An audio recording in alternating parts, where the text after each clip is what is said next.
The Texans and the Lions. Houston wins this game 26-7.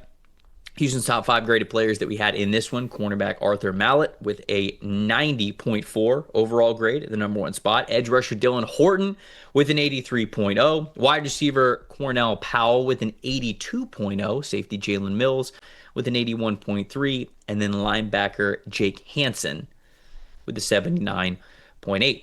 On Detroit's side of things, edge rusher Nate Lynn with a 90.5. Wide receiver Isaac Teslaa, man, they are getting this dude the ball. 90.4. Quarterback Kyle Allen with an 89.2. Linebacker Grant Stewart with an 85.3. And then defensive tackle Miles Adams with a 79.2 to round things out. Takeaways here, Dalton. What do we got? Yeah, I think it's the guy that you just mentioned there. Look, I know they have Amon-Ra St. Brown. They have Jamison Williams. They have Tim Patrick. Isaac Teslaa is going to play in the regular season. He's going to play a good amount. This preseason, 10 catches, 146 yards, 3 touchdowns, 5 contested catch opportunities. He reeled in 4 of them, and an 84 receiving grade. He's earned it. He's gone in this preseason through training camp, and also he's gotten serious praise as a run blocker as well. He's got a role on this team, no question, and obviously they spent 3 third-round picks to get him. They like the athleticism. His hands are off the charts. I think this is somebody who's come in and earned it. He's earned playing time. I know they're stacked with the weaponry at receiver, even the tight end room, all of that, but Isaac Teslaa is going to play a lot in the preseason. The second story is, to me, Kyle Allen came in and won this backup job handily. 85.5 passing grade this preseason. Feel like I'm pretty sure I've talked about him all 3 weeks here. He really came in and took Hendon Hooker's backup job there. And obviously we saw last year it must have been tenuous because they went to Teddy Bridgewater instead of Hooker, and now Dan Campbell says he might benefit from a change of scenery. But Kyle Allen's their backup quarterback, and he's played great all preseason.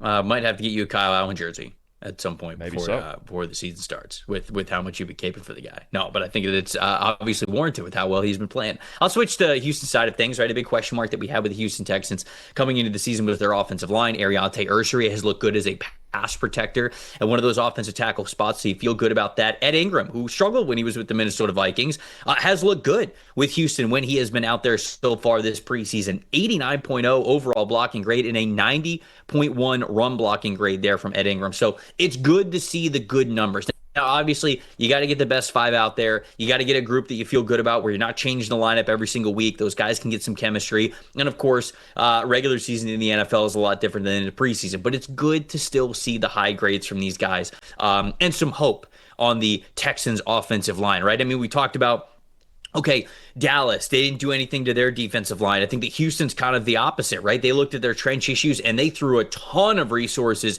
into the trenches. Now, was it premium assets? No. Obviously, you're subtracting a guy like Laramie Tunsil, and so that's not a good way to start, but they invested some in draft picks. They invested some in trades. They invested some in free agents, and so they're at least doing what they need to do to try to change their situation, and so I think it's really good to see players like Ed Ingram have some good grades for them going into the season. We'll see what that best 5 for them and that week 1 starting 5 looks like for the Texans in about 10 days.